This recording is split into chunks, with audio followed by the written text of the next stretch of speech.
Buenos días. Martes 5 de julio del 2022. Hay muchas cosas hoy, muchas cosas. Vamos al grano directamente, no sin antes recordar que hoy es el aniversario de la llegada al país de aquella interesante, famosa y valiente comisión del PRD, un 5 de julio de 1961. Digo valiente porque recuérdense que a Trujillo lo ajusticiaron el 30 de mayo de ese año, es decir que un mes y 5 días después llegó esa comisión del PRD que dicen que fue parte de los cimientos para la destrujillización del país. Ángel Miolán, Ramón Castillo, Nicolás Silva, el PRD, el otrora poderoso y combativo Partido Revolucionario Dominicano que está inscrito en la historia de la democracia de este país. No vamos a hablar del PRD de hoy, aunque veo muy activo a Miguel Vargas, incluso lo vi ayer por Madrid. Yo espero que llegue hoy para el aniversario. Y Miguel tiene ahí su cosita, seguro. Yo no le doy más de un 3 o un 4, pero con eso se va a las elecciones. Buenos días, a Catherine y a Yulisa. Con eso se recibe fondo también, señores. También, ojalá que se fortalezca ese partido, porque al final lo que uno quiere es que haya un sistema de partidos fuerte para que en República Dominicana no pase lo que ha pasado en otros lugares. Pero así iniciamos Despierta con CDN, ya son las 3 y 5 minutos, 3 y 7 y 6 minutos. Y nosotros esperamos que ustedes estén como estamos aquí, café o té en mano y esperando para informarse con nosotros. Ayer llamó la atención a nivel internacional que el Banco Central de Israel, el gobierno de Israel, le subió 0.5 a la tasa. Y habían comentarios internacionales espectaculares porque hacía 10 años que no se daba un movimiento de este tamaño y oigan cuánto fue, 0.5.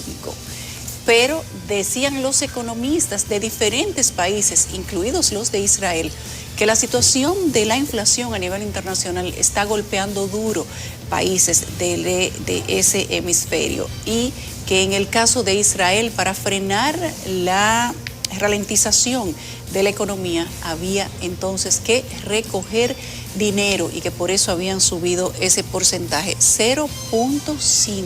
Aquí le subimos 0.75. Bueno, pero parece que esto es ya una medida internacional que ha sido o copiada o consensuada por los bancos internacionales, los bancos central internacionales. Aquí sigue lloviendo. Todavía hay provincias en alerta, todavía hay gente que le llueve adentro y le escampa afuera, como decían los abuelos de nosotros antes.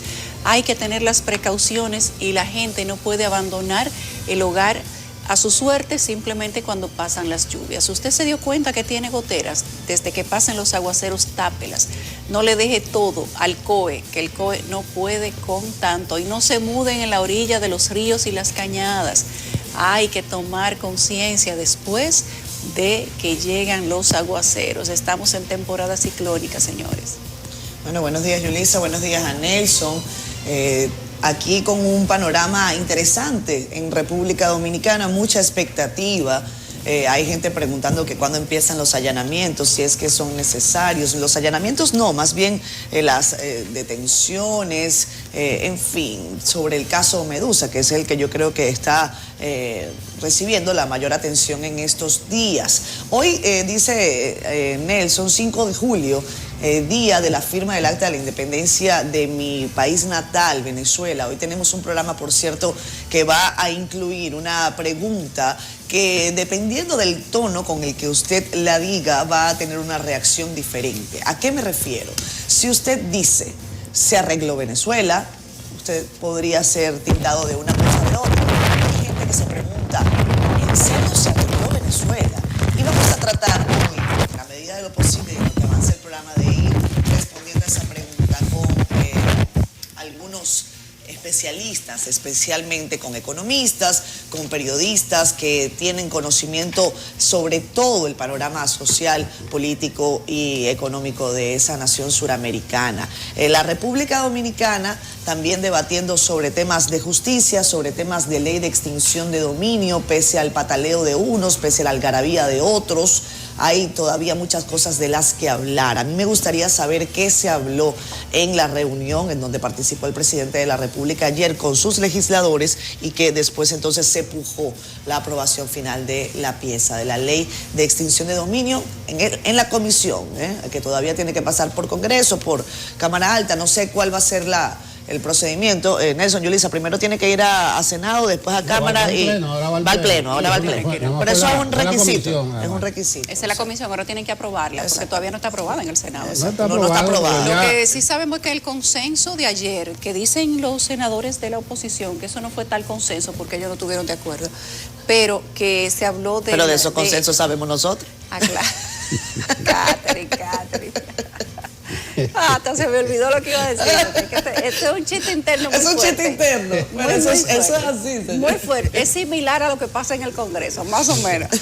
Pues ellos dicen que la eliminación de la ilusión fiscal del expediente no era un consenso. Y estaban pidiendo actas. Vi que, ¿cómo se llama el hijo de Monchi Fadul? El diputado Fadul puso un tuit. Víctor Fadul. Diciendo que cómo habían pasado las cosas y que se había levantado un acta donde los representantes del gobierno habían aprobado la elusión fiscal en ese proyecto de ley, cómo había sido la situación internamente. Ustedes ven que los legisladores, los senadores de la oposición han dicho que tenían un acta donde en la comisión se aprobó la elusión fiscal y que ahora el acta no aparece, que se le había pedido al presidente alguien no está del diciendo Senado, la verdad. Que se le habían pedido al presidente del Senado y que el presidente del Senado simplemente no dice nada, el presidente de la comisión y que el presidente de la comisión no dice nada, y que el acta ahora ellos dicen que no está, que no aparece, que hay que darle tiempo, etcétera. Bueno, vamos a ver en qué queda eso, pero lo cierto es que la preocupación más grande de grandes sectores para esa ley es justamente que se apruebe con la ilusión fiscal por la falta de institucionalidad que tiene este país para aprobar o para aplicar leyes como esa. Y hay que ver todavía cuál va a ser el proceso de aprobación, si realmente hay una mayoría mecánica, si realmente se puede aprobar en los próximos días. Hay que decir que a esta legislatura le quedan solo como 3 sesiones. Sí, el 25 le quedan, o el 26, creo que en 3 semanas vence esta legislatura. No es nada nuevo porque la ley de extinción de dominio tiene años ahí, igual que el Código Penal, y si no se aprueba ahora vamos a ver qué pasa más adelante, pero hay intención desde las autoridades de que se apruebe en esta legislatura. Hay que ver qué pasa. Bueno, ya sacaremos tiempo más adelante para y hay que ver si el esto, acta aparece también. de la extinción de dominio. Hay dos cosas, sí, perdón, Nelson. Si el acta aparece o si el acta existió. No, eso es lo de menos, eso es minucia. Yo veo que algunos proyectos, mientras más duran en el Congreso, menos consenso provocan. Sí. Este es uno de ellos. A Y después pesar de la pasión. se aprueban en bola de humo, con una precipitación que más para atender un sentir de la sociedad es para determinados sectores políticos complacerse a sí mismos con lo que han planteado, con lo que han pedido. La semana pasada hubo un evento en la Ucamaima muy interesante, ahí estaba la Asociación de Bancos Múltiples, Fijo, muchísimas asociaciones, y ahí se habló claramente de que hay que garantizar la seguridad jurídica, que hay que delimitar los tipos penales. El asunto de la adquisición no viene de buena fe. Exactamente. Hoy, si yo compré de buena fe, pero la ley te pone a ti no solamente a demostrar cómo tú lo adquiriste, sino a investigar al comprador, al que tú le vas a comprar. Al que tú le vas a comprar. Exacto. Y tú tienes que tú te vuelvas policía, investigador, Ministerio Público y caso. Bueno, miren, si dice... te caes arriba, o sea... El principio de buena fe. Eso es para que tú no alegues ignorancia. Dice la Asociación de Bancos que es imperante resolver el acápite de los compradores de buena fe. Claro. Precisamente porque la gente, usted que nos está viendo, que va a comprar un apartamento, un carro, un motor, una tierra, lo que sea, usted tal vez no tenga los mecanismos investigativos para usted sacarle el pedigrí a la persona a la que usted le está comprando. Y eso es lo que dice la Asociación de Bancos. ¿Cómo un comprador de buena fe puede saber que no le está comprando a una persona que lo adquirió o que lo heredó? de una evasión de impuestos o de un lavado de activos. ¿Cuántas personas en este país tienen acceso Es que ese no es el rol. investigar a otra rol del persona? ciudadano. Entonces vamos a estar en un estado donde todos nos vamos a investigar todo. Pero el Estado va a tener que darle las herramientas a los ciudadanos entonces para poder investigar. Y ustedes saben que eso no es posible. Entonces, ahí hay un error. Ha hecho la advertencia Finjus, hizo la advertencia la Asociación Varios de abogados. Bancos, que leímos aquí el acta de la Asociación de Bancos. Varios abogados han hecho las mismas aclaraciones, pero el proyecto de ley va que chifla. Eso continúa simplemente dando pasos agigantados, pero eso no se puede aprobar sin hacerle caso a esas voces que están diciendo. Es imperante que se proteja el derecho de la gente que compra de buena fe. Vamos a ver qué O lo pasa. que hemos dicho, que la aprueben y que se caiga en el constitucional, que es lo que va a terminar ocurriendo. Hay que delimitar la diligencia del comprobante de buena fe. Eso no puede quedarse de esa... O del pagador de impuestos de buena fe también, Nelson, Catherine. Es que solamente los chiquitos pagan de mala fe aquí. Los grandes no pagan de buena fe. Sí, bueno, ahí ya no es retroactividad. Ahí es introspectividad. Retrospectividad. Sí, 20 años le van a dar. 20 años. Bueno, yo lamento no solo que se haya politizado. Finjo advirtió bien en ese evento de la semana pasada, deplorando. Finjo pedía por un consenso de todos los sectores y deplora que se politice. Y yo creo que no fue la política lo que arrojó el proyecto de ley de extinción de dominio, sino la politiquería. Exactamente. Titulares. Entramado de corrupción que presuntamente operó en la Procuraduría desde el 2016 hasta el 2020 se habría beneficiado de más de 1.000 millones de pesos a través de la extorsión.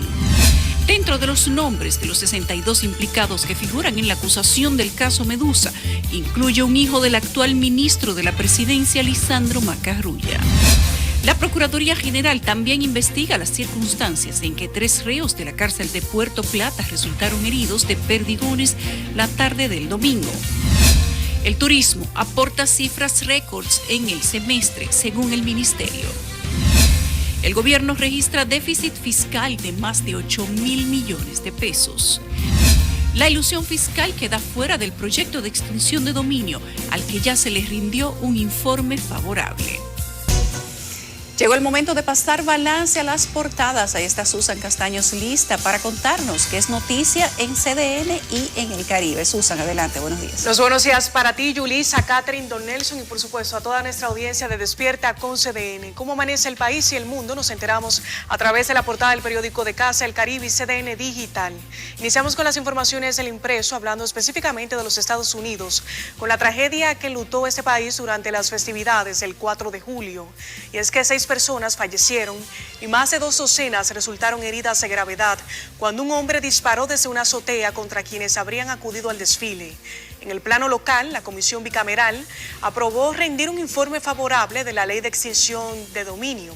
Y es que congresistas decidieron retirar la controversial elusión fiscal de la pieza y dieron el visto bueno a la retrospectividad de 20 años. En la página 8 del Caribe está en detalles los imputados en el caso Medusa, y es que unas 41 personas y 22 empresas conforman el expediente.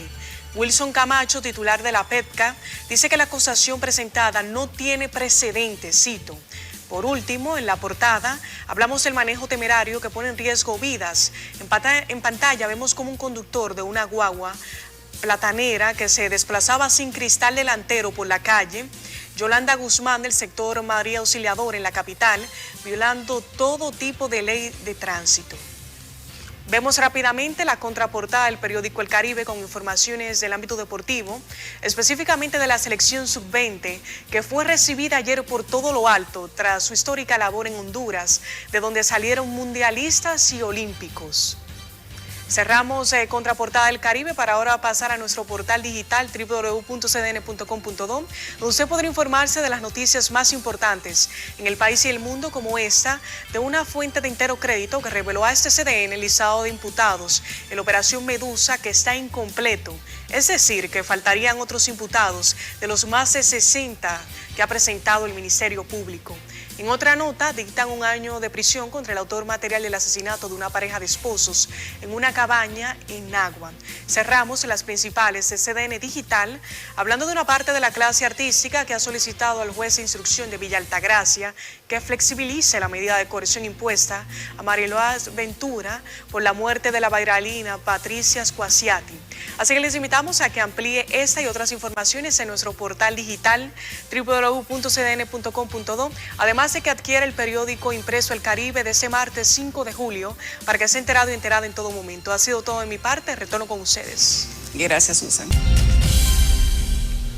Decía Yulisa que sigue lloviendo, pero el país sigue su agitado curso. Ahí sí vale eso, de que la lluvia no para la fiesta. Jim Suriel. Muchísimas gracias, muy buenos días. El panorama meteorológico en República Dominicana seguirá nuboso y también con posibilidades de precipitaciones. Esto será posible a que la vaguada que se encuentra sobre Bahamas va a seguir aportando núcleos nubosos, pero también los vientos húmedos desde el Atlántico serán los responsables de aportar esos fragmentos nubosos para llegar a República Dominicana e incrementar las precipitaciones en la tarde, también en la noche. Se espera en el transcurso de esta tarde la producción de precipitaciones hacia el noreste, también hacia el sureste y parte de la región del Cibao. Al final de la tarde y durante la noche, las lluvias podrían extenderse hacia la cordillera central, también hacia el noroeste y algunas localidades del sur. Mañana seguiremos con este patrón meteorológico porque estará llegando la onda tropical número 15 y será este miércoles que se ubique sobre el territorio nacional y empiece a combinarse con la vaguada y así incrementar las precipitaciones en gran parte del país. Mientras tanto, en el Atlántico no hay amenaza de fenómenos atmosféricos. Recordemos que estamos en temporada ciclónica, pero los fenómenos meteorológicos que están presentes en este momento no tienen posibilidades de desarrollo tropical. Estas han sido las informaciones del tiempo. Bonito número es el 15. Mañana la onda tropical número 15 estará exactamente sobre el territorio nacional. Guerra avisada no mata soldados. Pueden comprar sus víveres. Ya lo saben. Vayan comprando sus víveres para sus sancochitos y nos invitan, porque eso no se queda así. Por cierto, queremos saludar a la comunidad de Facebook Live, que es importantísima en este programa. Miriam Borges dice buenos días a todo el equipo de Despierta con CDN. Tony Coronado también nos saluda esta mañana. Héctor Franco dice buenos días, Código Penal, Ley de Extinción de Dominio, Seguridad Jurídica o la amnesia general a la que se apuesta. Veo que el encantador de serpientes promete construcción de la presa de Monte Grande y otras cosas que no hizo en 20 años dirigiendo el país y al partido en el poder. Es la opinión de Héctor Franco. Gracias, Héctor. Saludos para ti. Kelvin Torres dice buenos días a Susan Castaño. Susan, ahí está tu piropo. Dice que le encantan tus uñas.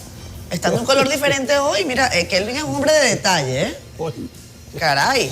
Bueno, Frank Manuel Valdés está con nosotros. Dice buenos días y bendiciones. Susan, tengo pendiente ver tu suya, pues yo la veo ahí. Por ahora aquí nunca me he fijado en ese detalle. Felipe Padilla Fernández está con nosotros. Buenos días. Me gusta informarme cada día con CDN y a nosotros nos gusta que estés allí con nosotros. Elvis Almonte también nos saluda. Albanelli Familia, hola Alba, directora de nuestro canal. Buenos días para ti. Cristian Eso fue Chávez. a ti ese saludo. Ahí está. Eso fue a ti que hablaste de, ¿cómo se llama? Del consenso. El saludo, por consenso tu saludo. Alba, un abrazo para ti. Cristian Chávez dice buenos días para Catherine, Yulisa y Nelson. Creo que estamos negativos. Es que claro, es que Cristian tenía COVID. Te duró bastante, querido amigo. Increíble el COVID-19. Dice que tiene todavía secuelas. Nada, mucha vitamina, ejercicio, aire libre y bueno, paciencia. Porque esas son las cosas del llamado long COVID o COVID largo. Que por cierto escuché a algunos gremios de enfermería pedir que se fortalezca la distribución de equipos de protección personal en los hospitales del país por el tema de que el COVID está teniendo un aumento. No voy a decir hola o no porque eso tendrán que determinar los estadísticos, pero sí vale la pena que esa distribución de equipos de protección personal esté como quien dice bien a la orden del día. Check. Nada, es hora de hacer una primera pausa, son las 7:23 de la mañana. Ya regresamos con más de Despierta. Ah, no, vamos con Periodista por un minuto, es que a veces lo tengo y a veces no. Vamos con la gente del barrio Colinas de Marañón, en Sabana Perdida, Santo Domingo Norte. Hicieron un video protestando por el arreglo de las calles. Dicen que tienen 30 años luchando para que les asfalten, que pasan los gobiernos y que promesa y promesa, más nada. Vean. En este sector, haciendo diligencia, gobierno tras gobierno, y promesa más y más promesas, y no se cumplen ninguna. Ya estamos hartos, cansados, estamos desesperados ya. Nosotros no podemos seguir viviendo así y haciendo los barrios aledaños y nosotros aquí esperando que nos dejen igualitos, que se lleven la maquinaria y nos dejen a nosotros aquí en el medio. No vamos a permitir más atropellos. No vamos a permitir más atropellos. Nosotros necesitamos Si no arreglan la calle, si no arreglan la calle, oíste Luis, ya lo sabes. Que suban eso, como ustedes subieron, que Villamorada están arreglando una calle, suban también a Colina de Marañón, que no le han arreglado ni siquiera un callejón. Eso es mentira. Esta calle está totalmente mal, no están arregladas. Y para los que no conocen Villamorada está ahí atrás. Y nosotros somos vecinos, no puede ser que nos dejen sin arreglar. No creen que Villamorada está muy lejos de nosotros, están ahí atrás. 3 pedacitos de calle, señores. 3 pedacitos de calle. Esta, aquella de allá y la otra de más allá son 3 pedacitos de calle. 3. Que nos piensan dejar así. Que nos dejen Y 3 no lo vamos a pedazos de permitir. calle, porque no lo vamos a permitir. Y si no arregla la calle, aquí va a haber candela. Si no arregla la calle, aquí va a haber candela. si no arregla la calle. Son las 7:29 en Despierta con CDN. Vamos a pasar balance de las informaciones más importantes sobre los hechos ocurridos en el interior del país. La Oficina de Atención Permanente de Nagua impuso 1 año de prisión preventiva como medida de coerción a Raulín Martínez, de 30 años, acusado de dar muerte a tiros a Santos Alcequies y su esposa Miriam Altagracia Grullón Liz el pasado 30 de marzo de este año. Mientras que fijó para el miércoles la medida de coerción contra Nelvin Alcequies, acusado de pagarle a Martínez 400,000 pesos para matar a su padre y a la esposa de este. En San Cristóbal, el juzgado de atención permanente reenvió para este martes el conocimiento de medida de coerción a uno de los 2 jóvenes acusados de la muerte de otro en el sector de la Guandulera. La medida coercitiva se le conocerá al joven Ambiorix Cabral, de 22 años, acusado supuestamente de ultimar de un balazo a Sebastián Martínez, de 20 años. La Policía Nacional busca a un hombre de nacionalidad haitiana que supuestamente estranguló a su pareja sentimental de nacionalidad dominicana en un hecho ocurrido en el sector Baracoa, en Santiago. La víctima fue identificada como Guadalupe Abreu Vázquez, de 26 años, mientras el homicida como Mackenzie Serafín. Un incendio destruyó más de 30 habitaciones en un batey en el distrito municipal de Atillo Palma, en Montecristi, del cual aún se desconocen las causas que provocaron el siniestro y donde participaron 3 unidades de bomberos para sofocarlo, evitando causas mayores. Por el momento no se han registrado personas heridas.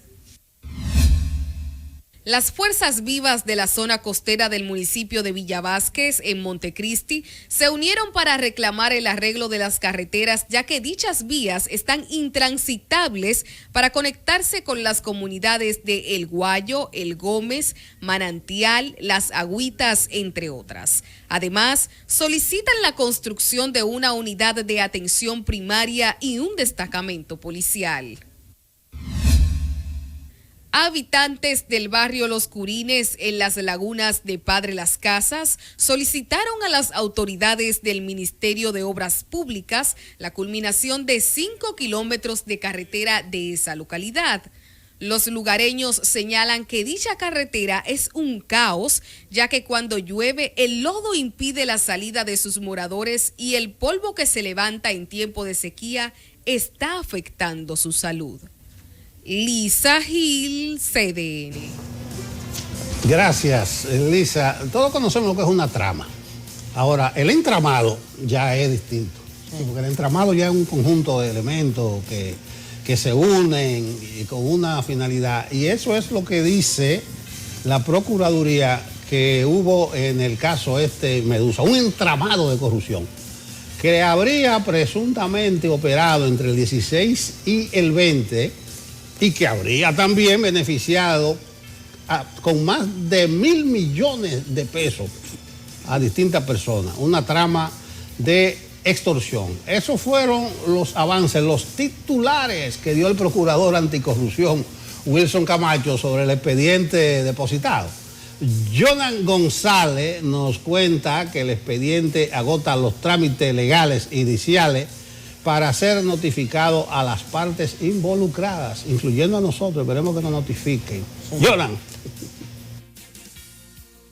Como un caso sin precedentes en el que los involucrados se beneficiaron de más de 1.000 millones de pesos mediante el soborno, definió el titular de la Procuraduría Especializada de Persecución de la Corrupción Administrativa el expediente acusatorio del caso Medusa.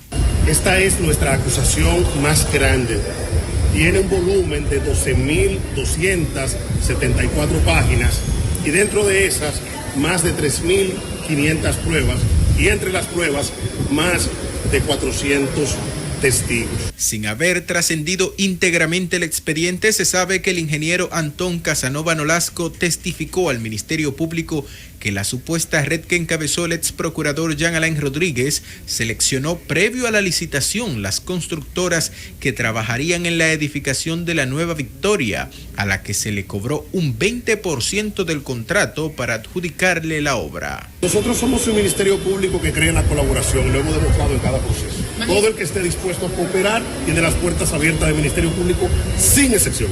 A decir de Wilson Camacho, el Ministerio Público está acusando de estafa al Estado, desfalco, asociación de malhechores, prevaricación y lavado de activos a 41 personas físicas y 22 empresas. La mañana de este lunes, la acusación que hace el Ministerio Público en el caso Medusa llegó a manos de la jueza coordinadora de los juzgados de instrucción del Distrito Nacional, Kenya Romero, quien luego de un inventario procederá a designar un tribunal para que notifique a las partes y agote la fase preliminar del caso.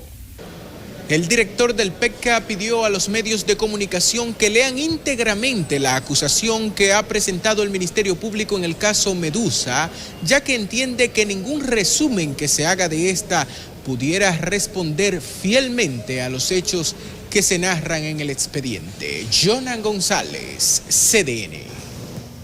Gracias, Jonan. Bueno, ahí está un resumen, 12.000 y tantas páginas. No sé, habrá que desayunar muy bien para leerlo completo, ese expediente. Bueno, que lo lean con detenimiento los abogados. A propósito, los abogados, Jean Alain dice, no vamos a hablar de eso hasta que no recibir el expediente, pero realmente no hay por qué dudar del resumen que hace Camacho.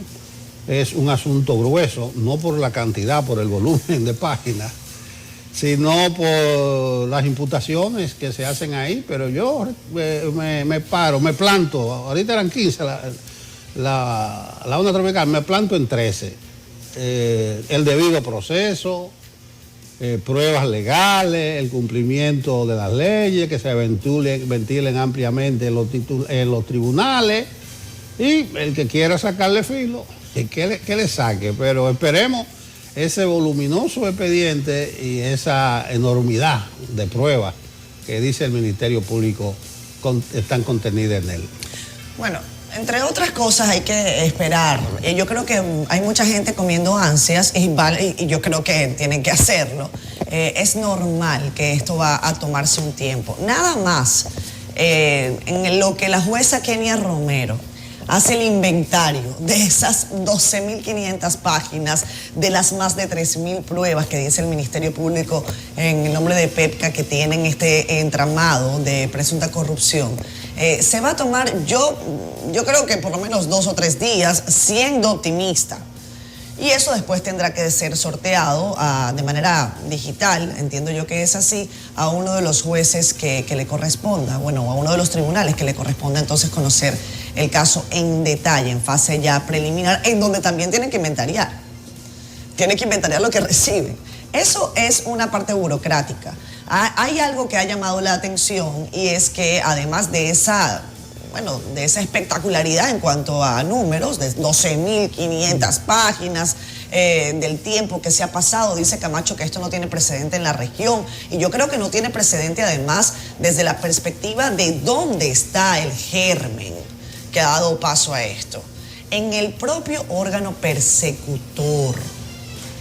Desde la perspectiva de la cadena, de la cascada, si desde arriba, estoy poniendo todo en condicional, tomando en cuenta lo que dice Nelson, que hay un principio de inocencia del que ya se ha hablado bastante, y yo creo que hay que seguir insistiendo en eso hasta que se pruebe lo contrario.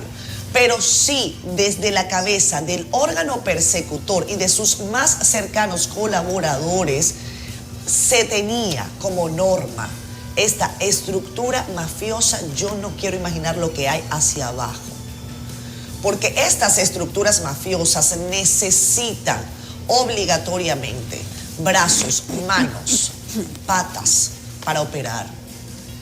Y muchas veces hay que ver hacia adentro. Cuando nosotros entrevistábamos en mayo a la fiscal Mirna Ortiz, ella decía que este era un caso muy doloroso. Y que era un caso doloroso porque los obligaba a verse hacia adentro. Y que había que exponer hacia a la luz pública, como quien dice, lavar fuera los platos sucios, lavar la ropa sucia afuera de la casa. Es lo que está pasando con este caso de Medusa. Yo creo que hay que tener paciencia para esperar la acusación, tal y como dice Camacho, para ver los detalles. Algunos que saben del proceso me dicen que lo que ha salido hasta ahora es mínimo para lo que hay detrás. Que da grima leer la forma en la que operaban, que eso tendrá que demostrarse, pero que da grima lo que está escrito en esa acusación.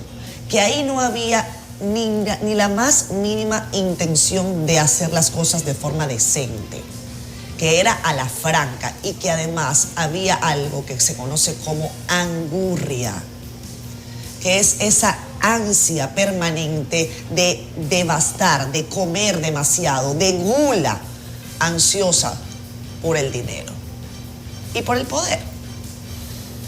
Se dice que incluso Jean Alain Rodríguez pagaba con dinero de la Procuraduría General de la República a asesores que evaluaban sus posibilidades presidenciales, que lo comparaban con otros representantes de la política nacional y le decían, usted está marcando, porque hay gente a la que le gusta eso.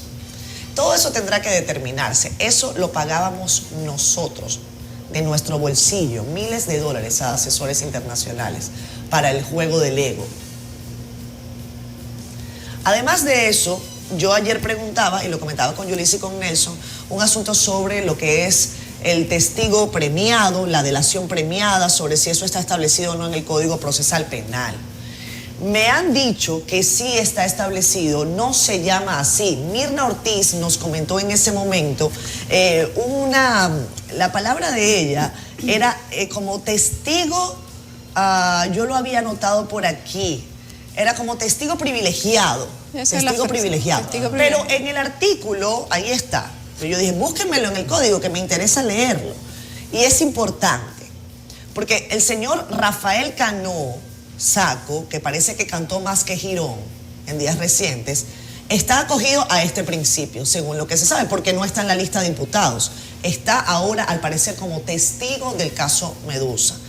Es el artículo 370 del Código Procesal Penal. En su título 4, procedimientos para casos complejos, en el numeral 6, establece eso que ustedes ven en pantalla, y es el principio de criterio de oportunidad, aplicación de criterio de oportunidad. Si el imputado colabore eficazmente con la investigación, brinde información esencial para evitar la actividad criminal o que se perpetren infracciones, ayude a esclarecer el hecho investigado u otros conexos o proporcione información útil para probar la participación de otros imputados, siempre que la acción penal de la cual se prescinde, o sea, en este caso, no tener a Cano como imputado, o sea, no meterlo preso, sino dejarlo tranquilo en su casa, va a resultar un mal menor con relación a lo que él puede entregar. Ese es el principio o criterio de oportunidad. No se llama delación premiada porque eso no está establecido en nuestra legislación y no se llama testigo eficaz, que era también lo que había dicho Mirna Ortiz. De eso hay precedentes sí o jurisprudencia sí en Perú, de la figura del testigo eficaz, pero en este caso en República Dominicana manejamos el criterio de oportunidad. Ese criterio de oportunidad, en la última parte, y con esto cierro, compañeros, es muy necesario que lo avale un juez. O sea, que si Cano está colaborando, eso tiene que estar asentado en una documentación. Claro. Esa documentación tiene que ser mostrada. Dice: la aplicación del criterio de oportunidad debe ser autorizada por sentencia de juez o tribunal competente. En el caso de Cano, él está en España. Así que hay que revisar cuál fue ese procedimiento y ojalá que sea mostrado a la opinión pública. Además, parece que Cano no fue el único que cantó. Bueno, ellos realmente a quien tienen que mostrárselo es al tribunal cuando tiene que aceptar el documento de la acusación. Ya todo eso tiene que haberse revisado y déjenme decirles que aquí todo el mundo decidió hablar. Claro. Los cargos por los que el Ministerio Público imputaría cada una de las personas participantes son tan serios e implican penas tan serias que aún los mejores amigos del ex procurador y empleados de empresarios importantes decidieron hablar. Eso tiene un mensaje en sí mismo. Cuando vi el listado de los implicados, por cierto, la Procuraduría, una fuente de entero crédito le ha confirmado a CDN ayer que faltan nombres y que ese listado no lo envió la Procuraduría General de la República. Eso pasa por diversas manos, eso llega al tribunal, a una Secretaría General, pasa por diversas manos de los fiscales que lo hacen. Ahí faltan algunos nombres, tanto de personas como de empresas. Y ya nos parecía raro a nosotros que nombres de personas que no cooperaron y que participaron, según el Ministerio Público, en operaciones de lavado con el ex procurador, no estuvieran ahí. Algunas personas han dicho que lo raro es que más personas que Jean Alain y los otros 3 o 4 no están presos. Hay que ver cuáles van a ser las operaciones del Ministerio Público en los próximos días. Yo les decía el día de ayer que el trabajo que está haciendo este Ministerio Público no es de apreciación inmediata, es de apreciación a futuro. Todos nosotros que sabemos de dónde viene la República Dominicana en materia de corrupción, que involucra grandes nombres empresariales y grandes figuras políticas, sabemos que esto ha sido una operación de largo tiempo y que ha involucrado a mucha gente. Gente que tiene 10 compañías que no están a nombre de ellos ninguna, pero participan en todo. Que cuando hay una licitación abierta, usted cree que ellos están participando con su nombre. Participan con su nombre por un lado y con las 10 compañías a nombre de otros por otro lado. Y todo eso ha marcado una trayectoria en este país y eso tiene que cambiar. Todo el que conoce a Jenny Berenice y a Wilson Camacho sabe de lo que yo estoy hablando. No hay quien pueda hablar tratando de desacreditar a esa gente sin conocerlo, porque todo el que lo conoce sabe que ahí hay principios que son fuertes y que son reales. Yo no sé de los demás. Conozco mucha gente dentro de ese Ministerio Público que ha dejado su vida trabajando por la institucionalidad y la transparencia de este país, pero que no habían tenido la oportunidad de que su trabajo fuera respetado en el pasado. Y hoy ese trabajo es respetado y eso también hay que reconocérselo al Poder Ejecutivo. En años anteriores, sabiendo que hay vinculaciones de un ministro tan importante como el ministro de la Presidencia, ese trabajo no habría podido salir. Yo trabajé dentro de ese Ministerio Público, yo les puedo decir que eso es 100% así.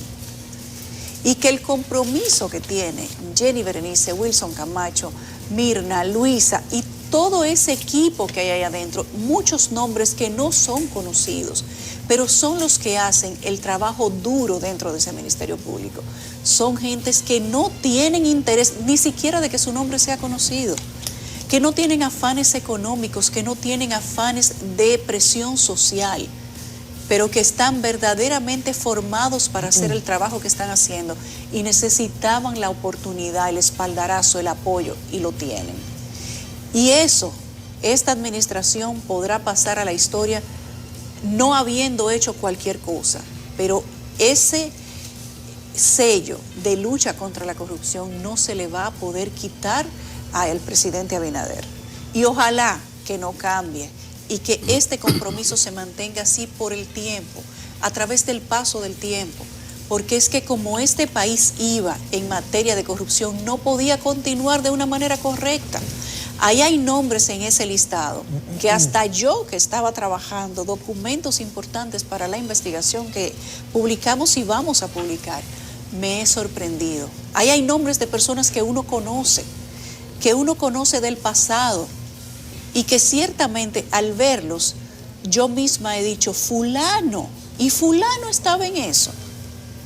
Es que ahí no había miramientos, es que no habían límites, es que se volaron los límites, los que ellos conocían y los que no conocían y los que conocíamos todos. Es que aparentemente, si todo lo que dice el Ministerio Público es verdad, ahí no había prurito, para nada. Claro. No había, señores, no había prurito, era una ambición desmedida.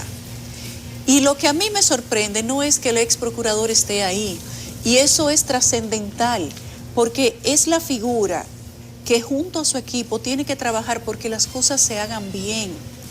Y esa es la persona que no quería hacer las cosas bien en beneficio propio, según lo que dice el Ministerio Público. A mí me sorprende que nunca nadie dentro de esa administración, ni sus jefes que los tenían, le pusieran un freno a Jean Alain. Le dijeran, se te está yendo la mano. Lo mismo que pasó con Alexis Medina. No apareció nadie que le dijera, no hagas eso, se te está yendo la mano, estás llegando al límite. Estás rompiendo, colisionando los cimientos de una institución que tiene que velar porque este Estado se mantenga más allá de la ambición de los demás, de la ambición de los políticos. Tú eres y tu institución es la guardiana de que este país no se vaya al carajo por la ambición de quienes administran la cosa pública. Decir que esa persona y esa institución se corrompió hasta sus raíces es hablar de cosas muy serias, de cosas grandes. Y tal vez la gente todavía no conoce cuál es la implicación y la importancia de que ese trabajo se haga. A esa institución hay que darle transparencia, hay que recuperarle la confianza. A esos empleados internos hay que volver a recuperarle el espíritu de individualidad y de protección del país, de protección del Estado, de protección de la cosa pública. Y es de eso que se trata. Es de eso, pero a mí me sorprende todavía más allá de eso. Señores, que aquí hay empresarios que no tienen límites tampoco y que no les importa timar al Estado y que no les importa saber que están lavando dinero, saber que se están involucrando en cosas mayúsculas. Ahí hay personas de una institución bancaria con un apellido sonoro que yo me pregunto, doña, pero ¿y qué buscaba usted haciéndole el juego a Jean Alain? ¿A usted no se le ocurrió en algún momento que prestar una compañía para lavar dinero, para que no se sepa cuál es el origen ni el final de un capital específico? Es incurrir en violación a la ley de lavado. Es prestarse a ser un prestanombre. Ahí hay personas de la talla, de los famosos Bonetti, de los famosos Macarrulli, de una cantidad de Laterán, de una cantidad de gente que usted lo ve de que haciéndole aporte al país, no para las vacunas, no para el país sea mejor, fundaciones que supuestamente trabajan por el bien de tal cosa y el dinero que utilizan y el dinero que le dan a la gente y que utilizan para hacer fotos, tirarse muchas fotos y salir en revistas de sociedad, es del mismo dinero que le cogen al Estado. Y así se ha convertido este país en un círculo vicioso, donde lo que lucran, lo que publican en redes sociales, los yates, los aviones, la buena vida, la ropa de marca, las visitas a casas de diseñador, las grandes casas, en Casa de Campo, en La Terrena, en todas partes, en París, en Nueva York, todo eso lo han conseguido robándole a todos los dominicanos. Y eso tiene que parar, eso tiene que tener un punto final.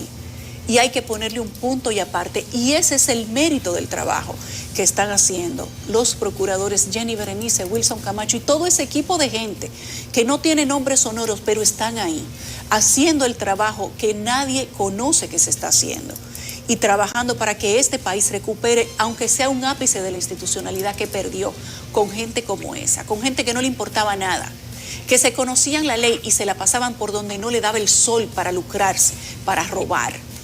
Y eso hay que recuperarlo y de eso es que se trata. A este Ministerio Público hay que darle el apoyo total e irrestricto, no solamente del gobierno central, de todo el mundo, porque ahí sí es verdad que se está haciendo un trabajo completo. Y ojalá que aunque todo el mundo aquí tiene que hacer su trabajo, reconozcan, oigan lo que les digo, ese trabajo no se va a reconocer mérito en este momento, eso tiene mérito a futuro. Cuando los que vienen, los que están y los que van a llegar entiendan que hay sanciones y hay consecuencias, que usted puede robar, porque ciertamente usted le puede robar al Estado, pero que usted va a tener una consecuencia, ese es el punto. Claro. Ese es el punto, eso es lo que hay que conocer y ese es el espíritu de cuerpo que hay que recuperarle al Ministerio Público. Vamos a esperar el expediente porque no se puede hablar de individualidad sin leer las 12,000 páginas. Aquí no se puede opinar de ese expediente sin leerse las 12,000 y pico de páginas, para que luego usted, el que tenga conocimiento y no tenga de derecho, pueda ver qué es lo que han encontrado esos magistrados, que ciertamente han trabajado mucho, sin tiempo, sin horario, sin ver familia, para que ese trabajo se haya hecho. Vamos a esperar, porque todavía lo que se sabe no es el 1% de lo que se va a saber. Bueno, yo coincido plenamente en la parte que tiene que ver en que probablemente estemos asistiendo a un antes y un después. Pero eso tendrá que verse con lupa y tendrá que verse también a través del prisma de los intereses políticos y a través del prisma de los cambios que sufre nuestro país de manera esporádica. Para que eso sea permanente y para que se dé ese antes y ese después, tienen que producirse los cambios estructurales e institucionales que en el país no existen actualmente. Divagaba la semana pasada con Catherine en vía telefónica sobre la OTAN y todas esas cosas que está hablando la OTAN y Rusia, qué sé yo qué. Pero le decía, espera noviembre, las elecciones del 8 de noviembre, de medio tiempo en Estados Unidos, que probablemente los demócratas los republicanos pasen a controlar el Congreso y esperar un cambio electoral en el 2024. Como está Biden, no hay garantía de que él pueda estar ahí. Me decía Catherine, ¿tú crees que Trump vuelve? Yo dije, bueno, yo no puedo decirle, pero si vuelve Trump, todo eso va a cambiar. ¿Y por qué me voy tan lejos? Para decir que si no hay una base sólida, estable, que garantice el asentamiento de la vida pública, va a estar dependiendo del vaivén de los intereses políticos, económicos, empresariales. Y probablemente pasado mañana ya haya otra realidad y todo se pierda. Por eso es que hay que aprovechar esta coyuntura que puede marcar un antes y un después para hacer los cambios que se necesitan. Yo seguiré esperando el expediente. Hay 41 nombres nuevos ahí, pero eso es lo que dice el Ministerio Público. Sí, eso va a tener eso tiene que ver. Por ejemplo, el jefe de gabinete, el Cano Sacco, Rafael Cano Sacco. Rafael Estefano Cano Sacco. Yo me soñé, me dijeron, o ustedes me informaron que Jenny estuvo en España. Parece que estuvo. Yo creo que me soñé. Sí, porque no lo encuentro por parte. Jenny viaja mucho. Probablemente. A los servicios, si es así, los servicios de inteligencia míos en el aeropuerto también. Están flojos. Se quemaron tus servicios. Se quemaron los servicios inteligentes. Bueno, estuviera Jenny en España, no parece que alguien se fue al diálogo. La versión es esa, que Jenny viajó. se fue al diálogo con Cano y él cantó, claro de luna. Pero dijo de todo. Pero claro. Tú ves que hay gente que hay que darle para que hable. No, pero ¿a dónde voy? El delator, el colaborador eficaz, el como se llame, está salvando su pellejo. Totalmente. Y probablemente meta mucha gente al pozo, lo tire mucha gente al pozo para salvarse él. Por eso no podemos concluir a partir de lo que dice un delator, premiado o como sea. A mucha gente le resulta inconcebible que el ex jefe de gabinete, que emprendió la huida, eso lo hace más peligroso. Temprano. Mira, emprendió la huida, ahí sí hay peligro de fuga. Claro. Tan peligro que ya se fugó. Entonces habrá que ver, hay gente que salve el pellejo. Yo recuerdo a Abel Rodríguez de Lorbe, Abelito, buen amigo, cuando comenzó el caso Odebrecht. Él defendía a alguien, no sé, yo creo que era Díaz Rúa y después lo sacaron. Y él decía, y van a condenar o mandar a prisión a mi defendido por un papelito que alguien dijo en Brasil. Que venga, tráigame ese hombre aquí, yo creo que era Vasconcelos, tráigamelo aquí que él lo diga, pero con un papelito de un calié o de un delator en Brasil me van a condenar a mí. A diferencia de que en el caso de Brecht, los delatores no aportaron las pruebas que tenían que aportar. Bueno, pero me refiero al hecho simple de un delator y en otro país que diga que fulano y méteme a la gente preso. Entonces, presunción de inocencia. Vamos a esperar y a depurar esa lista. Me voy a limitar a excluir los nombres de esos 41, 40 más Jean Alain. Ahora, hasta ver con detenimiento las pruebas fundamentalmente, porque estamos hablando de alguien que habla para salvar el pellejo. Nelson, yo antes de irnos a la pausa, porque creo que ya tenemos que ir a eso, a mí me asaltan varias preguntas. Una de ellas es si alguien, después de que se tenga detalle de ese expediente, si a alguien en la República Dominicana le va a quedar alguna duda de que ese ruido que se constituía en algo tan oprobioso no se escuchaba en el Palacio Nacional. ¿A alguien le queda duda de que lo que estaba ocurriendo en la Procuraduría General de la República y que permeaba hacia adentro y hacia afuera no estaba generando ruido en la oficina de Danilo Medina, en el Partido de la Liberación Dominicana, partido de gobierno, y no hicieron absolutamente nada? Y hoy no hay una declaración en donde se explique, bueno, si quieren espérenla, váyanla elaborando si ustedes quieren. Pero yo creo que ese partido y esa administración debe también explicar qué era lo que ocurría allí. Hoy estamos viendo una investigación en donde están involucrados, lo ha dicho Yulisa, representantes del sector empresarial, porque lo decíamos ayer, no hay corruptos sin corruptores y sin corrompidos también. Hay que ver qué es primero, si el huevo o la gallina. En el caso de las declaraciones que se han tenido hasta ahora, era desde la Procuraduría que se les pedía lo que le llaman en Argentina coima, o peaje, o soborno, para empezar entonces las obras, pero ellos accedieron a pagarlas. Entonces, ¿de qué es lo que estamos hablando? De una nación corrupta, de un país que no ha podido salir de ese flagelo, y que la gente lo vive y lo luce y lo muestra como que nada es nada. Eso es lo que quizás vamos a dejar de ver. Ahora mismo estamos viendo una investigación en la que se menciona incluso al ministro de la Presidencia. Hay gente preguntándose si el señor Lisandro Macarrulla debe o no renunciar. Yo creo que esa es una conversación que se debe estar dando en los pasillos del Palacio Nacional, quizás sí, no sé, no puedo adelantarlo. El señor Macarrulla, en un programa que hicimos acá en Siendo Honestos, cuando le preguntamos sobre la operación de una de sus empresas, aunque él estaba separado de las funciones de la empresa, era su hijo el que llevaba adelante esa compañía, y esa compañía es una de las constructoras que participó en la construcción de la cárcel de la Nueva Victoria o de Las Parras, y que está metida pues en todo este entramado, según advierte la PEPCA. Decía el señor Macarrulla que él avalaba lo que desde esa directiva de su empresa se había hecho. Entonces, bueno, si él lo avalaba, tal vez, a lo mejor no tenía que estar informado sobre todo, pero puede preguntar puertas adentro qué era lo que estaba ocurriendo, y si es así, pues tendrán que dar quizás más explicaciones. Hasta ahora, esa investigación no ha mostrado en detalle los nombres ni cuáles eran las acciones, pero amanecerá y veremos. Si en otro gobierno esto ha podido hacer así, yo no estoy convencida. Bueno, pero si no... Yo no estoy convencida, y digo que no estoy convencida porque, y de ahí viene mi comentario previo, en los 8 años de gobierno de Danilo Medina no hubo ni una sílaba sobre la actuación presuntamente irregular de Jean Alain Rodríguez. Entonces yo no estoy convencida. Ni de ninguno de los ni otros de ninguno tampoco, de los otros. que también vivían en el palacio. Exacto. Y tenían monopolios con Entonces, productos ahora estamos agrícolas. viendo que ante la duda, esa investigación está allí. Pero déjame hacer una Y que avance la precisión, investigación. Porque si no está el nombre de Lisandro Macarrulla, no tiene por qué renunciar.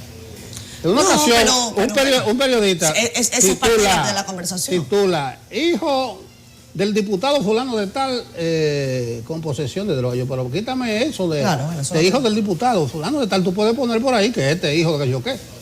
Pero la actividad delictuosa de un pariente, ya sea hijo, primo, sobrino, no te arrastra a ti necesariamente. No, pero yo lo que estoy diciendo es que esa conversación debe estarse dando. Mira, debemos o no separarnos de la administración en aras de que la investigación fluya. Yo no estoy diciendo si debe hacerlo o no, pero esa conversación se debe estar dando. Eso Yo no estoy segura forma que parte sí. de nuestra cultura, ni ahora que ya se presentó un expediente, ni como comenzó a sonar ese nombre. Eso no forma parte de la cultura, tal vez son de las cosas que nosotros como sociedad debemos ir ganando. Pausa. Durante el último año se ha popularizado la frase Venezuela se arregló. A medida que terminó la severa escasez de artículos básicos, se consolidó la dolarización y se creó la expectativa de un crecimiento económico tras varios años de una brutal contracción y de que se restablezca alguna relación entre Caracas y Washington. Hay quienes leen estas situaciones como algo positivo. Sin embargo, para el líder comunitario Ismael León, las mejoras económicas solamente son para una minoría. Los vivos son los que se han arreglado, porque cuando tú vas al barrio La Fila, en la parroquia del Valle, ahí ves miseria. Cuando tú vas a los hospitales del país, sin insumos, ¿cómo se arregló el país? No se ha arreglado ningún país. El economista Christopher Villasmil asevera que a pesar de la dolarización, el alza de precios de los productos en los establecimientos persiste y la gran mayoría no tiene posibilidades de acceder a lo básico. Se ha arreglado nada, para nada. Bueno, es que tú ves que la inflación sigue, todo está caro, no puedes comprar nada porque todo está por las nubes. Comerciantes destacan que actualmente sí hay una mejora en la situación de la economía del país. Economía está bien, 4 años hemos llevado pela. La gente cuando se fue porque ganaban $300 por allá. Eso no estamos ganando ahora aquí. No tanto, pero sí se ve algo más económicamente, se vende algo más. El mandatario Nicolás Maduro aseguró recientemente que durante los últimos meses el país ha tenido una recuperación del 7.6% y afirmó que se proyecta un crecimiento superior al 4% al finalizar el 2022.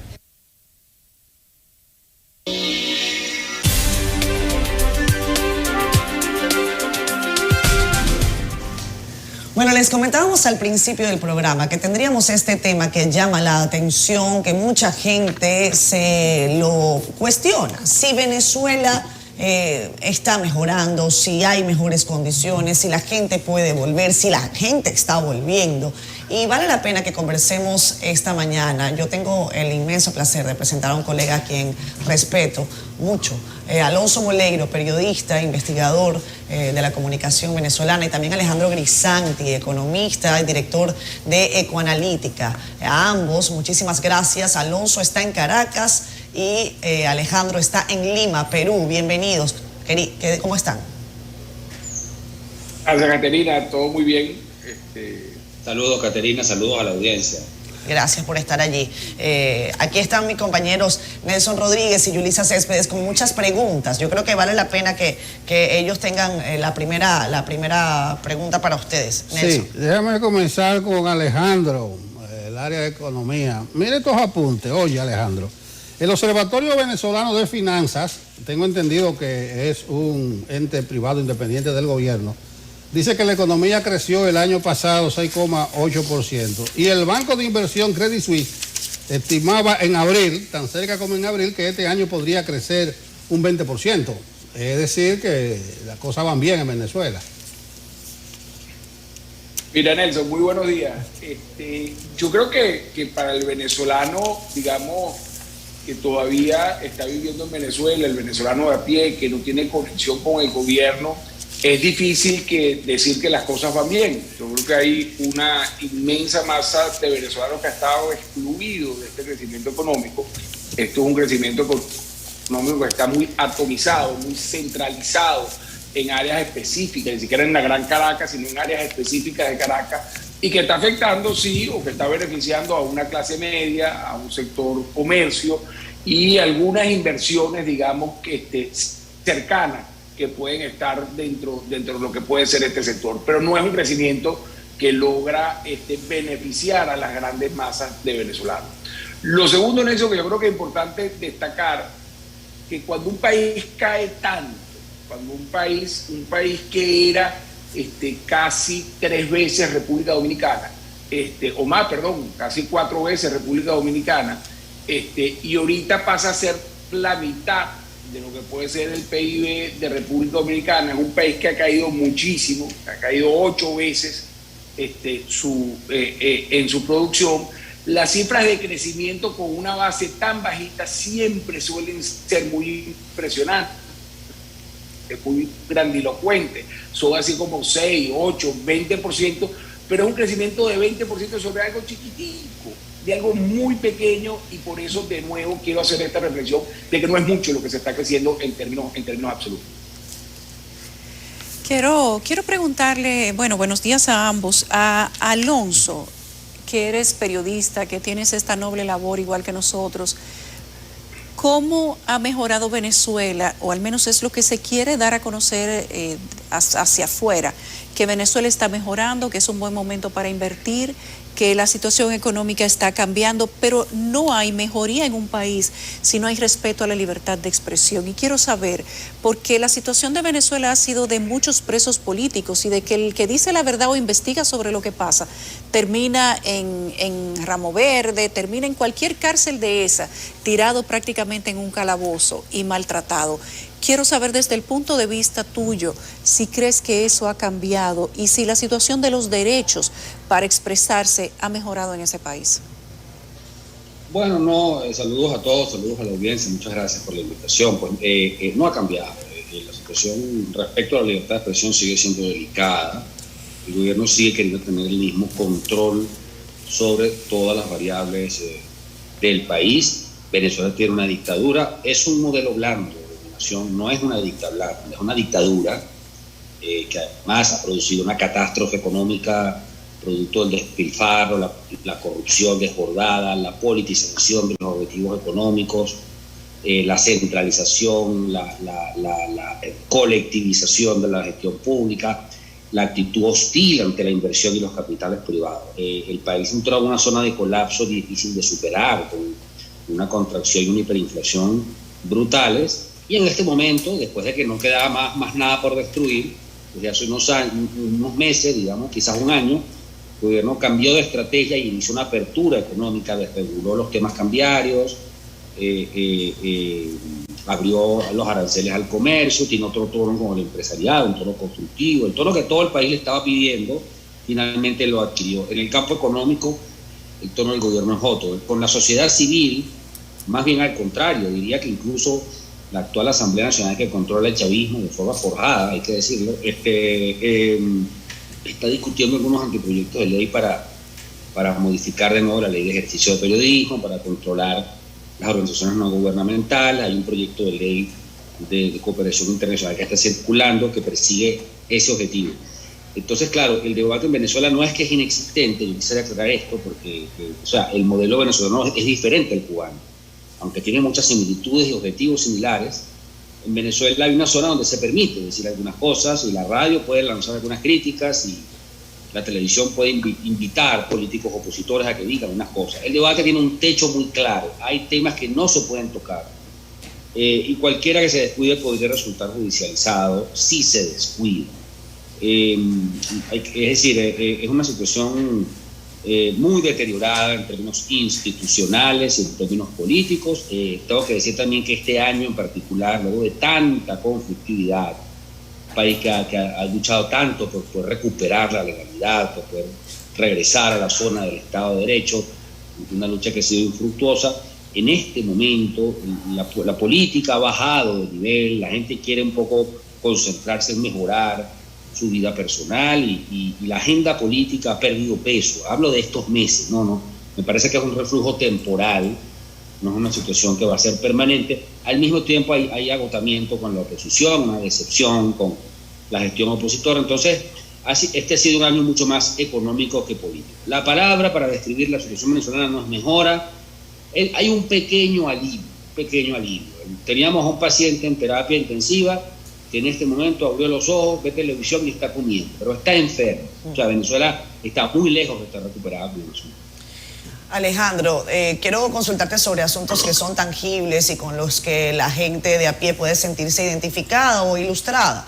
Desde la perspectiva de los salarios, el nivel de acceso a bienes y servicios básicos en Venezuela. Y a Alonso, preguntarle precisamente por eso, el acceso de los venezolanos a cosas que son sencillas, al agua, al servicio sanitario, al día a día, al transporte, eso que vive la gente día a día. Empiezo con Alejandro y después voy con Alonso.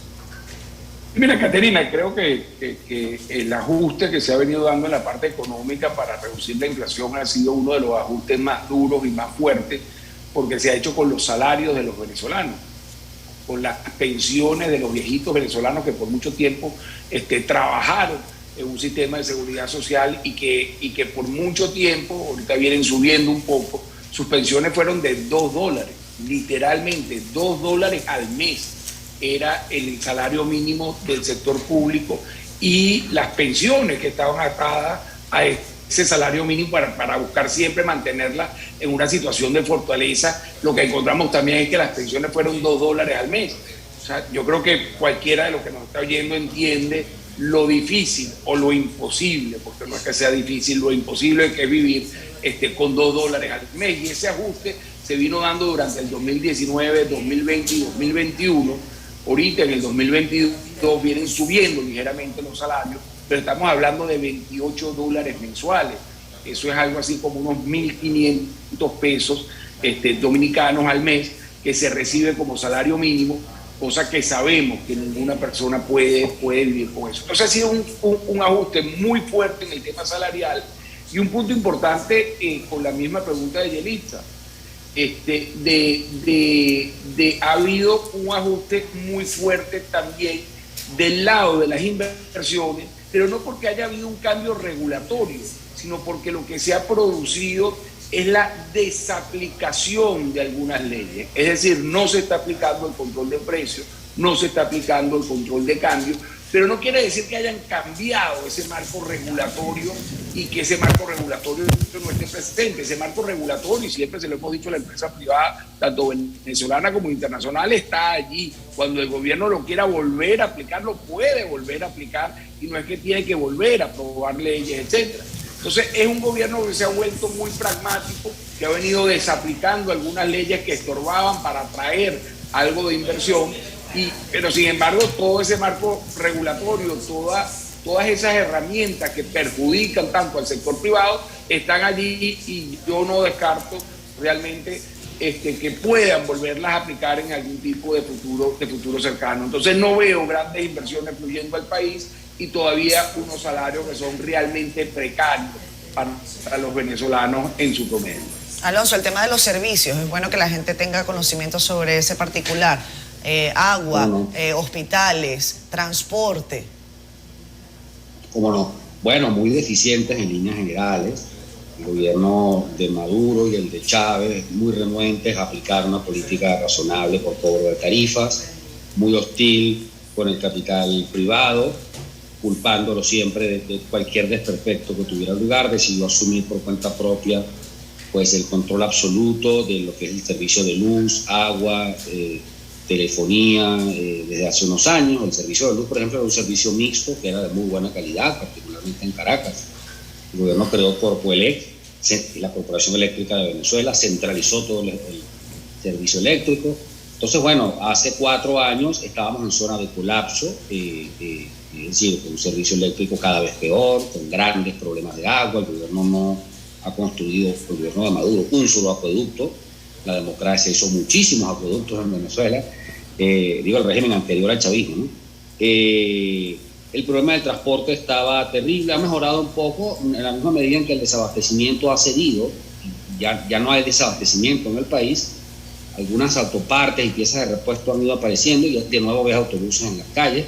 El metro de Caracas era un excelente servicio, ahorita está prestando un servicio muy deficiente.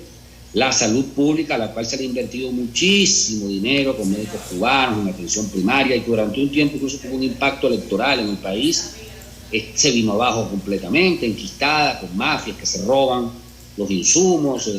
Es un servicio muy inestable y muy deficiente. O sea, el gobierno de Maduro decidió pues asumir por completo el tema de los servicios públicos, y ahora que las cosas están mal, entonces responsabiliza a la gestación de una supuesta guerra económica o a un sabotaje internacional o a las propias sanciones del cual es objeto el gobierno de Venezuela para justificarse.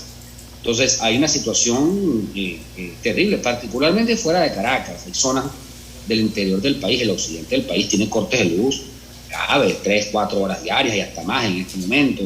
De pronto mejora precariamente y vuelve a entrar en zona de crisis. Es decir, es una situación, eso es lo que hace que continúe gente yendo, particularmente como les comento fuera de Caracas, que hay temas elementales vinculados a las garantías sociales, que un gobierno que administró millones y millones de dólares, que le prestó plata a todo el mundo, que financió el presupuesto nicaragüense casi que completo en algún momento, y el cubano, y el de Bolivia, de pronto se quedó sin dinero para atender las demandas más elementales de su ciudad. Hay una leve mejora, una pequeña mejora, incluso también en el tema de servicios públicos, pero es muy modesto, ¿no? Ni siquiera valdría la pena reseñarla como algo sustantivo. Bueno, hay mejora mínimamente en lo económico, en los servicios. Alonso, en la prisma del periodista, los hechos de Colombia, yo prefiero tener un vecino de amigo que de enemigo. ¿En qué eso va a influir? ¿Se reducirá el número? Bueno, hablan de refugiados, yo le llamo exiliados económicos. ¿Cómo valora el triunfo de Petro? Bueno, es interesante, porque por un lado, bueno, la normalización con la vida fronteriza, una frontera que es muy viva, hay muchos intereses y empresarios, tanto en Colombia como en Venezuela, interesados en que eso se normalice, y eso puede tener un pequeño impacto incluso en el desempeño económico del país, que los servicios de la frontera regresen, que la gente pueda ir y venir, que la vida binacional en esa línea del país, en esa zona del país continúe, ¿no? Por otra parte, le plantea un problema grave a la oposición venezolana, que se queda sin una plaza que era uno de sus aliados, el exilio venezolano en Bogotá, donde hay ciertos periodistas que han hecho hallazgos muy importantes en torno a la sordidez de la corrupción del gobierno de Nicolás Maduro. Tendrán que ver cómo se mueven de ahí. Parte del exilio pues, más comprometido con el asunto de restaurar la democracia y más enfrentado a Maduro está en Bogotá. No sabemos qué tono va a tener Petro con ellos. Es un tema porque me da la impresión de que Petro no es que va a estar de amores con Maduro. Ellos tuvieron algún cruce de palabras en la campaña y tienen diferencias, pero claramente hay sectores en ambos extremos, en ambos países, hay sectores políticos que mantienen amistad, o sea, en el grupo de Petro y en el chavismo. Y creo que la relación puede ir mejorando progresivamente. Ahora, Petro lo hará en la medida en que no le estorbe a él. Venezuela se ha vuelto una especie de estorbo para quien asume, pues, salvo para Cuba y Nicaragua, pero en general para los países que tienen dinámicas electorales, el apoyo de Venezuela es un problema. Pues. Entonces yo creo que Petro va a administrar eso. Políticamente, para la oposición esto es un revés, sin duda. Para la sociedad venezolana, sin duda también, puede ser un alivio que las cosas con Colombia se estabilicen, que los vuelos colombianos regresen y que alguna inversión colombiana esté en el país. Quiero preguntarle a ambos también, a Grisanti, Alejandro, tú que ves todo tras el prisma económico, y a Alonso tras el prisma de la ley de los derechos. Si creen ustedes que decir que Venezuela ha cambiado, que Venezuela está mejor, es la valoración justa, ¿qué ha hecho que Venezuela esté mejor? ¿Esto es solamente un discurso de medios de comunicación, un discurso para mejorar la imagen de Maduro, si se le puede llamar presidente o todavía hay que decirle dictador? Pero ¿qué ven ustedes que hay detrás de esto que parecería ser una campaña de decir que se arregló Venezuela? Sí, yo creo que es importante el darnos cuenta que Venezuela es la misma, ¿no? Me gustó mucho el ejemplo que utilizó Alonso, de que es un enfermo que estaba en terapia intensiva, que posiblemente estaba más de allá que de acá y de repente abrió los ojos y está dando algunos signos vitales de mejoría, de algún alivio dentro de esto. Y yo creo que desde el punto de vista económico es claro. Desde el punto de vista económico, la inflación de pasar de una hiperinflación en Venezuela de 1.000.000%, de una cifra que cambiaba todos los días, se ha venido reduciendo la inflación, pero todavía estamos hablando de una inflación en el último año de 200, 300%. Acordémonos que la inflación en República Dominicana no supera el 10%. Estamos hablando de Venezuela que puede ser 40, 50 veces la inflación en República Dominicana, pero está mejor, sí. No es la hiperinflación que teníamos alto, pero seguimos siendo el país con la mayor inflación del mundo. En términos económicos también hay un pequeño crecimiento, es decir, efectivamente se va a producir un poquito más de lo muy poco que se producía, pero Venezuela era un país de 350.000 millones de dólares de producción. En Venezuela se producía el tamaño del Producto Interno Bruto, estamos hablando de 350.000 millones de dólares, lo comparo de nuevo con República Dominicana, que este año o el que viene podría llegar a 100.000 millones de dólares, era casi 4 veces más grande que República Dominicana, y hoy es un país de unos 45.000 millones de dólares. O sea, pasamos de ser 350.000 millones de dólares a 45.000 millones de dólares, pero este año vamos a crecer de 45 a 46, hay gente más optimista que puede hablar de 48.000 millones de dólares, pero el país que fue Venezuela, incluso en el 2012, como el chavismo que producía 350.000 millones de dólares, va a quedar en 48, que es un séptimo de lo que teníamos que hacer.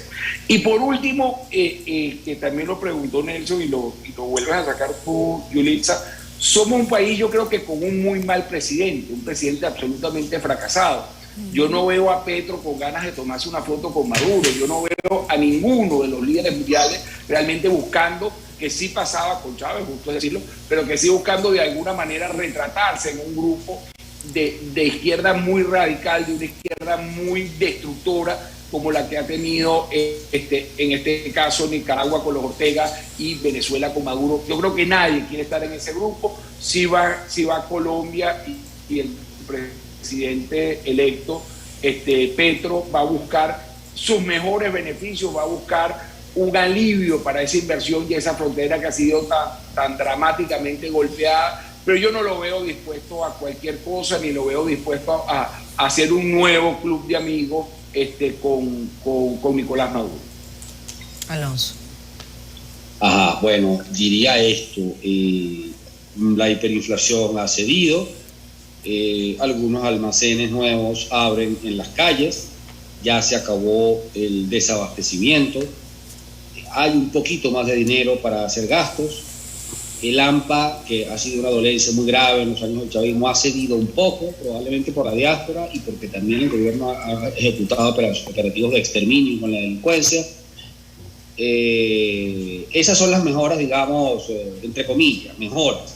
Sigue habiendo una situación de dramática, digamos, deterioro del salario de forma estructural.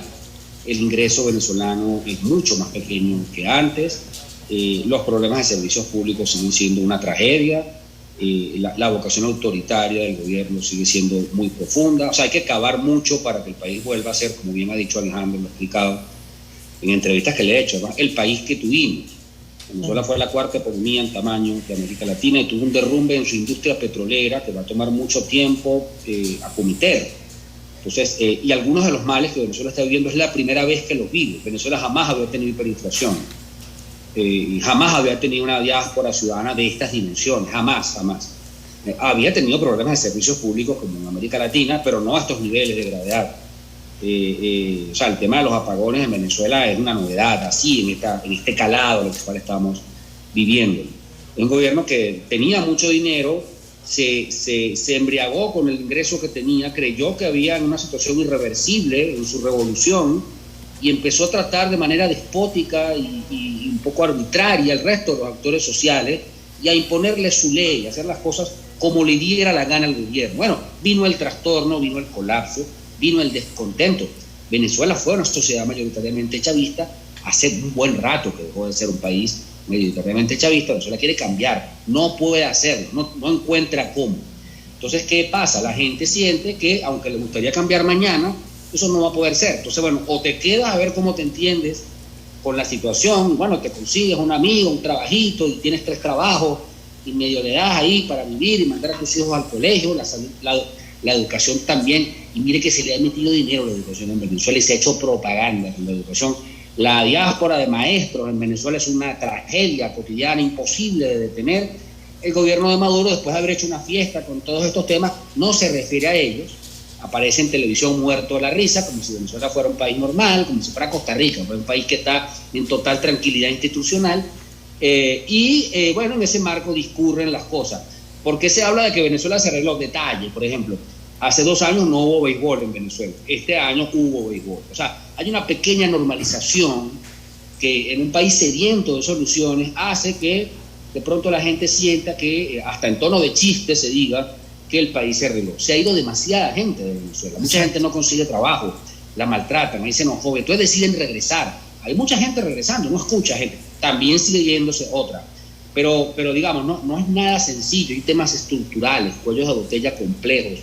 Es decir, Venezuela necesita un elenco de actores económicos y políticos que tenga credibilidad, que tenga crédito. Un ministro de la Economía que sea una persona conocida, respetada en los mercados, necesita dinero, necesita ayuda, necesita estar en terapia intensiva y ser tratada como una nación enferma, y entonces poco a poco con inversiones pues procurar, diversificar su economía, porque aquí hay un punto, ¿no? Venezuela está sancionada, está negociando con los Estados Unidos la posibilidad de que le levanten sanciones. Estados Unidos ha flexibilizado algunos asuntos, la producción petrolera, que también se vino abajo, empezó a levantar lentamente, pero bueno, Maduro no está dispuesto a lo básico, que es hacer unas elecciones con juego limpio, donde todos podamos estar contentos con el resultado, y mientras hace eso, está también hablando con Rusia, con Putin, ofreciéndole respaldo.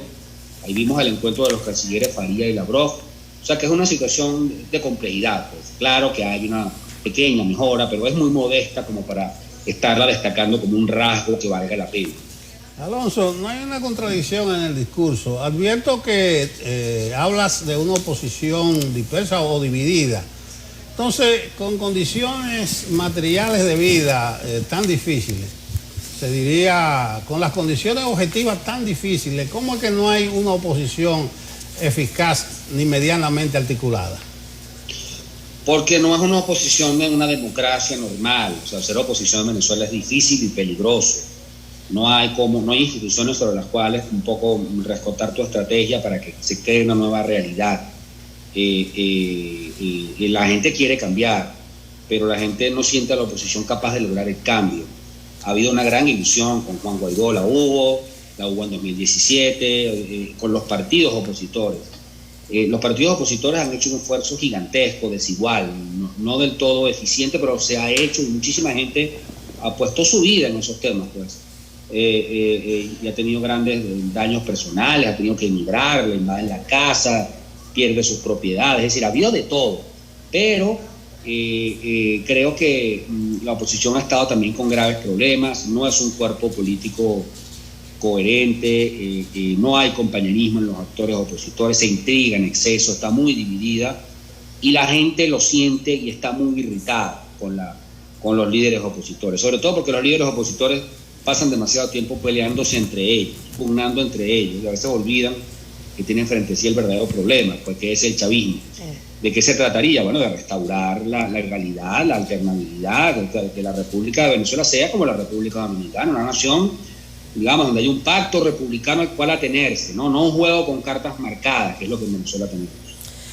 Bueno, caballeros, yo creo que se nos está acabando prácticamente el tiempo. Sé que es así. A mí me gustaría preguntarles, en la medida de lo posible, de lo que el tiempo les permita, considerar varias cosas, ¿no? En principio, ¿por dónde pasa el inicio de la solución? Porque la solución quizás es algo demasiado complejo y que también hay mucha gente preguntándose si es el momento para regresar a casa. Muchos venezolanos cuestionándose eso. Alonso hacía la consideración sobre asuntos de índole xenofóbico que se presentan en la región. E incluso a mí, y bueno, yo tengo una grandísima amistad con mi compañero Nelson Rodríguez, pero como venezolana, cuando él advierte si son refugiados o son exiliados económicos, a uno le pesa, porque sabe que mucha gente abandonó casa porque no podía vivir con $2, y eso no es exilio, eso es huir del hambre y de la muerte, ¿no? Entonces, así me gustaría que ustedes me respondieran sobre dónde está el inicio de la solución y si es momento para algunos de volver a casa. Caterina, yo creo que ciertamente es muy temprano en esta época de hablar de regresar a casa, y sobre todo que cada caso es muy personal, claro. Es muy difícil de verdad dar una recomendación igual para todo el mundo. Yo no creo que la solución haya llegado al país. Yo creo que los venezolanos no nos hemos puesto de acuerdo todavía en la democracia que queremos. No hemos podido reinstitucionalizar el país, y desafortunadamente tengo una visión negativa en los próximos años hacia que podamos tener una elección realmente presidencial que pueda satisfacer y producir la participación de los venezolanos. Entonces, yo la solución del país no la veo, puesto que no se ha aplicado, y este es exactamente el mismo país que teníamos hace 5 años, con un gobierno un poco más pragmático que ha desaplicado algunas leyes, y por consiguiente no lo veo como que esta senda de crecimiento vaya a ser sostenible en el mediano o largo plazo, que vaya a ofrecer oportunidades a los venezolanos que regresen. Hay unos cuellos de botella muy fuertes, como lo explicó Alonso, en los servicios públicos. Venezuela no va a crecer porque no hay electricidad para que las industrias puedan producir. Venezuela no va a crecer porque no está atrayendo inversiones, porque no ha cambiado el marco regulatorio de manera importante. Entonces, imaginarse un país, y de nuevo, siempre me gusta usarlo mucho, República Dominicana, porque es el país que más ha crecido en los últimos 50 años, con sus problemas también, sus desigualdades, etcétera.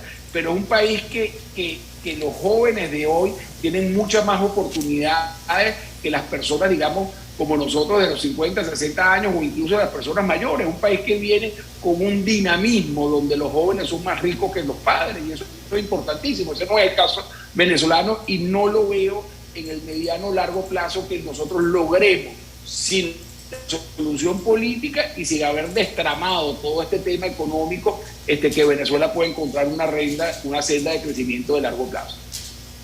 Alonso. Bueno, diría lo mismo, es temprano para saberlo. Es difícil darle una recomendación general a algún venezolano que nos esté oyendo. Hay gente que puede sacar sus cuentas. Yo conozco casos de gente que ha decidido volver porque sacó su cuenta personal y vio que le daba y no le ha ido mal. Yo conozco casos así, sí. Pero conozco otros que no. Y conozco gente que no quiere venir ni de visita a Venezuela, amigos personales. Es decir, ni a cobrar una herencia, como diría en broma, ¿no?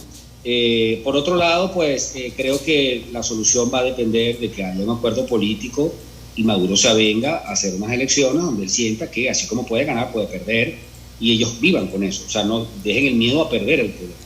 Si aquí llegara a haber un acuerdo político básico, marco, vamos a una elección, nos atenemos a ella, podría ser que, digamos, el tono del mundo respecto a Venezuela cambie. Yo creo que Maduro lo que está tratando es de hacerse ver como una persona inevitable, como Putin, pues diciendo, bueno, señores, a ustedes no les gustaré, pero yo soy el presidente aquí, soy el que manda, y ustedes ven si lo toman o lo dejan. Esa es la actitud del chavismo. La oposición va a seguir haciendo esfuerzos, independientemente de que la juzguemos o no, y de que nos parezca que lo haga bien o no, va a seguir intentando ver cómo cambian las cosas. Eso no va a cambiar tampoco. O sea, esa pugna va a continuar. En todo el mundo hay un gran cansancio. En Venezuela hay un gran agotamiento con esta pugna que no se acaba. Habría que ver cómo se celebra un pacto político. Yo veo también el futuro político complejo, difícil. Creo que puede estar planteado en inmediato esta mejora que estamos reseñando, este año y que viene, quizás el otro, pero el tema político también lo veo como por verse. Pues me reservo el pronóstico, no es nada sencillo saber. Tendría que venir un acuerdo, y entonces que ese presidente, llámese Maduro o llámese como se llame, acepte ayuda afuera, acepte al Fondo Monetario Internacional, que se discutan las deudas del país, se establezca un cronograma de pago y entonces empiece el gobierno a buscar inversiones y levante su industria petrolera y poco a poco regrese al lugar que tenía. Eso todavía no está sucediendo, hay que decirlo, pues todavía estamos lejos de ahí. Ahora, claro, en ese marco sí es verdad, pues el empresariado tiene luz verde para hacer cosas, se le está dejando tranquilo, muchísima gente invirtiendo en temas vinculados al comercio, ves restaurantes, nuevos centros comerciales, el gobierno está devolviendo algunos activos expropiados, algunas fincas, quiere seguirlo haciendo, según entiendo, y bueno, entonces eso hace que algunos se entusiasmen, pues. Claro. Pero ese es el marco, sigue siendo un marco muy insuficiente. Bueno, yo quiero agradecerles a ambos, a Alonso Moleiro, periodista, colega, gracias por estar con nosotros. Además, escribe una columna que yo recomiendo en el periódico El País de España. Alejandro Grisanti se le cayó la conexión, pero bueno, le mandamos saludos también. Gracias, Alonso, un abrazo para ti. Muchísimas gracias, encantado, cariños a los hermanos de la República Dominicana. Gracias, Alonso. Bueno, ha llegado el momento de decir bye bye hasta mañana si Dios lo permite. Cuídense mucho.